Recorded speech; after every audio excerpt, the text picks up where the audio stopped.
no bisons were harmed in the making of this video.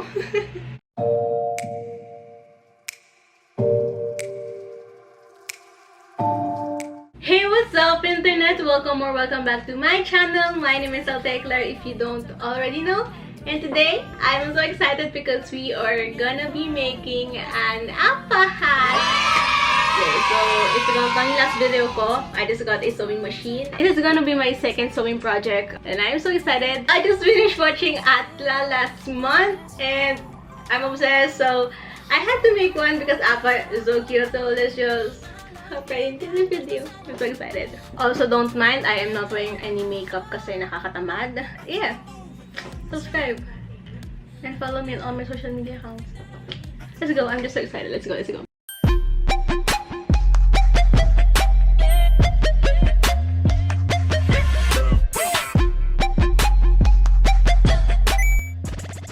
So this is pretty basic. Ako wala akong sewing experience, as in wala akong alam. The first thing I ever did with my sewing machine, yung first project ko, is gumawa ako ng patchwork na crop top. I'll insert some photos here. And kaya ako lang ginawa yun kasi wala akong kahit anong mga materials. Bukod sa sewing machine, wala naman mga fabric and other stuff. Kasi hindi naman ako pwede lumabas. So, ang hirap bumili.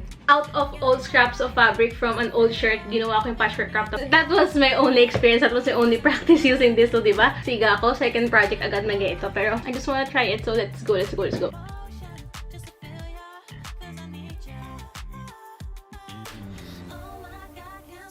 We only need 2 fabric. I got this faux fur para, you know, to kind of resemble APPA's real fur. And also a brown fleece para dun sa araw niya. Yun na talagang kailangan mo, dalawang fabric lang. And both of this I got from Shopee. And I just link it down below. Lahat ng gagamitin ko, I'll link it down below for you to see. Check it out. And, you know, some basic stuff I got. Sobrang cool. I got this really cool fabric scissors. It's gold and it's really long, as you can see naman. Lastly, we need pattern. I'll link down below dun yung pattern na kinuha ko. It's from the Essentials.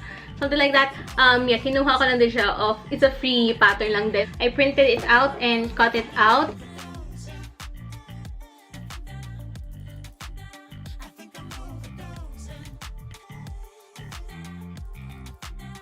Ito na siya. And wala akong pattern paper and ito lang yung A4 na meron ako. So, I used colored paper. Eh, you know, papel lang din naman yun eh. So, whatever works. The first thing I did was, you know, cut out the pattern. How I did it, I just simply pinned the pattern to the fabric and then I cut along it using the fabric scissors. Iba ang ginamit kong scissors for the paper and for the fabric. Sinastress nila talaga yun. So, I guess it's really important na ganun nga, no? So, as you can see here, you have to fold the fabric first. Makikita nyo naman dito, naka-fold siya. And then, you cut along it. Ganun yung nangyari.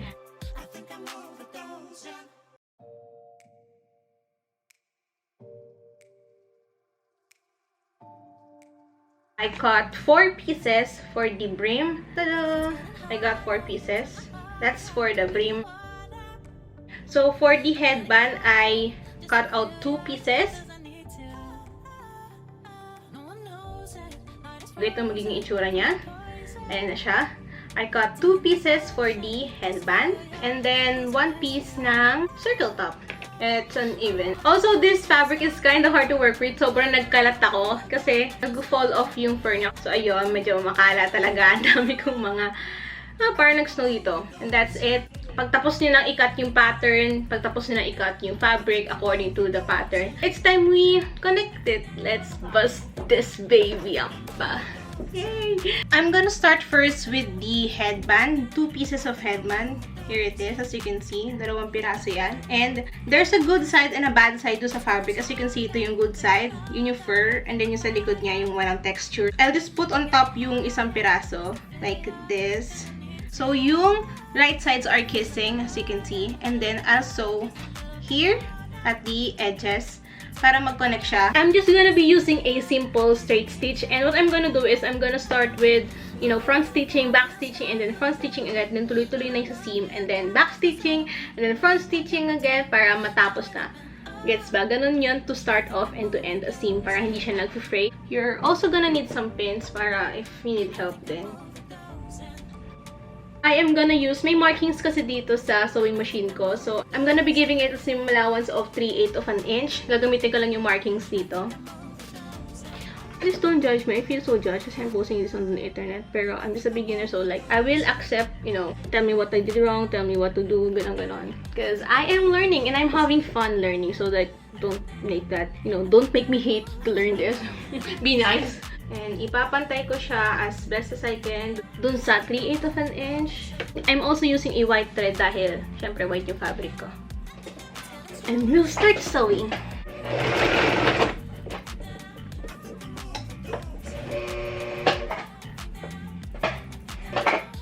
What the freak happened?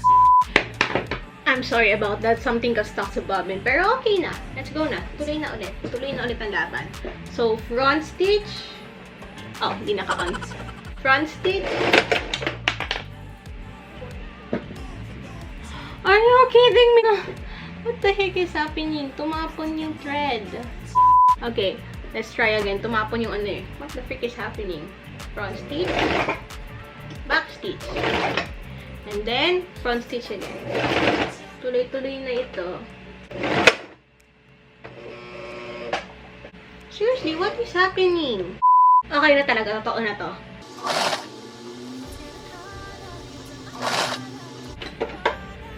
And then, pag-end ulit, back stitch, and then front na ulit.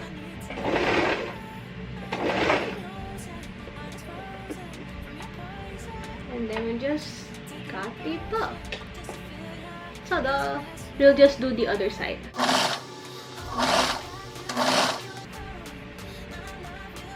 I've been here for about more than half an hour. Tapos ito pa nagagawa ko.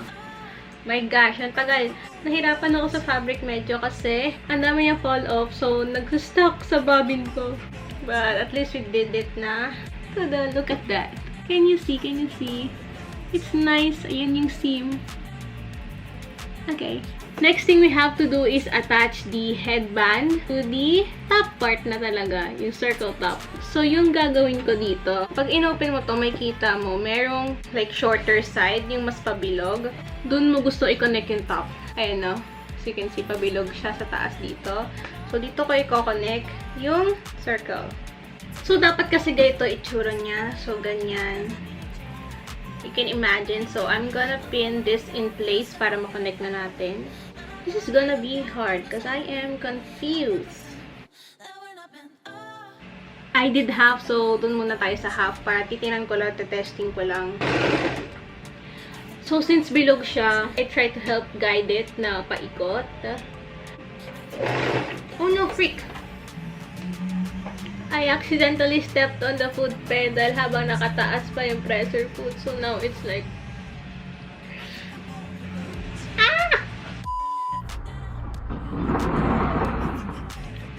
Aray ko. Hey guys, it looks nice, look. Ah, the seams. I'm obsessed. I don't think you can see, but the seam looks so nice. Like, I think this is small because I have a big head. We'll set aside muna yung ating circle top and yung headband, and we'll move on to the brim. So, yung brim, diba, meron tayong 4 pieces. So, the right sides are guessing. May kita nyo ito, merong yung bigger and smaller na circle, if you can see. So, sew natin together is yung sa bottom part. Itong mas malaki, yung larger half. Aray ko! Dami ko lang kung ano-ano sa kamay. Lagi ako natutusok. Okay, we'll just sew these pieces together. Kita yun dito ko sa kapinin.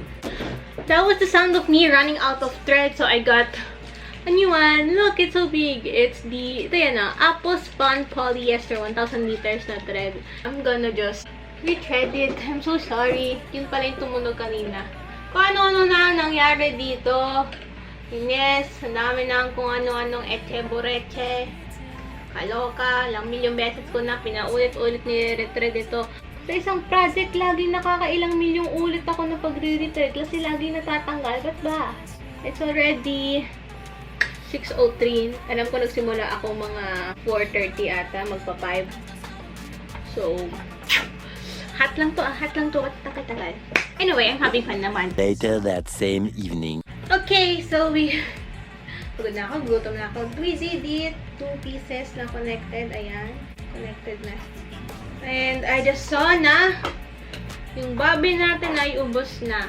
So, let me just retread my... Oh my gosh, naman, tatanggalin ko. Ito. Konti na lang. I-connect na lang natin yung brim sa headband, tapos yung arrow na lang gagawin natin. And then, we are done. I don't think I'm talking to you. I'm talking to myself.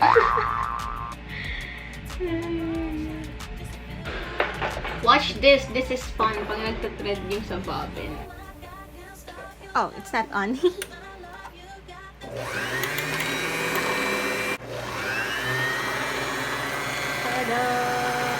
Okay. Naman ko na pinagdaanan. Okay. We are so close to finishing this. So, i-connect ko na itong 2 pieces ng brim natin. What I'm gonna do is, ito. Why are there sirens? Sobrang taas ko na. Ba't parinig ko pa yun? Anyway, right side up. And then, ito naman, yung right side down. Ang i-sew natin is yung sides niya. Let's sew. Okay, this side done. Ayan, connected na siya. We'll do the same sa other side. And we're almost there.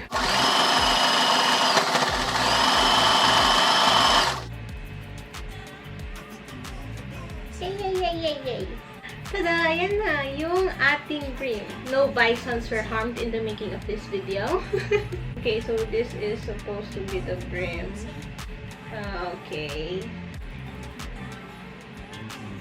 How is this supposed to logo? What ganito? I'm confused. It's supposed to be a bucket hat, so bakit parang same ng size yung sa taas and sa bottom? So I'm gonna start from scratch because I think I did something wrong. A few moments later. I just spent about 15 minutes making a new brim. Ito na yung bagong brim. And I just realized tama naman yung ginawa ko nung una. Kailangan ko lang palang i-fold kasi diba ganyan siya. Looks like a top. Yung kaya, kailangan ko i-fold. Ayan na siya. Yan na. Now it looks like a brim. Hindi ko naisip. Ayan. So now it looks like a brim. Tada, di ba? Ang hagad ko na. I'm going to make something do sa isang brim. Maybe I'll make a top do sa isang brim na ginawa ko. Sayang eh. Okay, let's go. I am trying to figure out how I'm going to attach this top dun sa brim. And I'm just gonna do the same thing I did dun sa circle top at saka sa headband. I'm gonna take it slow. Sabing slow eh! Kumakabog yung puso ko. I don't wanna mess this up kasi pag nag-mess up pa ito, iiyak na lang ako. This is just a bucket hat. Why is it taking me so long? Okay. Kaya natin ito.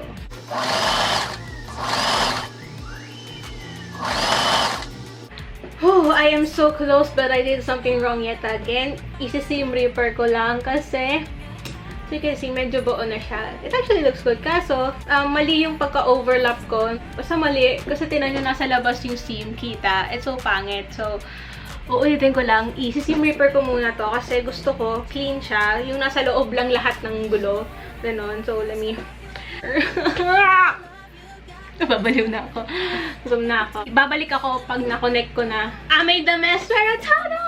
Yes! Yes! Finally done. I'm so happy. Okay. Can you see that? No, you cannot. There are no exposed seams. Yay! Okay, I'm so happy. Okay, so yung kulang na lang is yung... I'm so tired. I'm so excited also. Kulang na lang is yung arrow sa head ni Appa. Okay, let's go. I'm not sure yet kung hanggang saan ko siya ilalagay, pero testing ko. I'll draw up the arrow muna ito. Walang measurements. Tinry kong gupitin yung arrow dito. Wala lang, trip ko lang, pero it's too small. And had my sister sketch out the arrow here. Igugupitin ko na ito, parang pattern ulit. I'm gonna cut that using paper scissors, regular scissors. Oh no! Nagutom ako sobrang tagal kung hindi ko makain. Para lang matapos ko kagad ito ng isang upuan. Okay, and then I will cut out the arrow and then I'll be back. 12 seconds later. I think I kind of figured out what I wanna do. Yung tail ng arrow, hanggang dun lang siya sa... Hindi siya tatapak dun sa brim. Ayan, dito. Pag ganyan. Para pag isa-sew on ko dito, gaganon ko siya. Hindi kita yung stitch. Gets ba? Parang feeling ko nga masadali kong i-hand sew. Pero I don't wanna do that because I'm lazy. Okay, it worked. And ganito ko siya tinahe. Ayan. So, makikita nyo, dito ko tinahe para pag i-fold over kang ganyan, hindi siya kita dito. Okay, how do I sew this part? Tada! This is the end product. Hindi ko na lang... Let's pretend na nakatahi na yung sa araw na part. Kasi hindi ko talaga alam kung paano ko tatahiin ng hindi makikita yung ano. I think I'm going to hand sew na lang itong pag nakakuha ako ng brown na red. I was supposed to stitch dito para maging mas sturdy siya yung sa brim. But I kinda like it like this. Anyway, this is the end product. I am so freaking happy. I love it. I'm obsessed. I'm going to move on to my next project kasi diba kanina, gumawa ako ng brim. And then, I thought, why not gawin ko na lang siyang top? And that is it for this video. I hope you guys enjoyed. If you did, don't forget to give it a big thumbs up. And subscribe to my channel down below. This is not a tutorial kasi hindi ko alam kung anong ginagawa ko. And, you know, since this is my second time using this, I made a heck of a lot of mistakes, pero I learned a lot then. The best way to learn is by making your own mistakes. So, ayun, ang dami ko din na-guess, ang dami ko na-realize. So, yeah, this is not a tutorial kasi, so, with me na lang, ganon. Parang ganon lang. Kasi hindi ko naman kayo matutulungan din. I mean, I don't know. I made such a mess, but yeah, this is it. I really had fun and I'm so excited. I'm gonna take some photos in this, ganon. Yeah. Bye!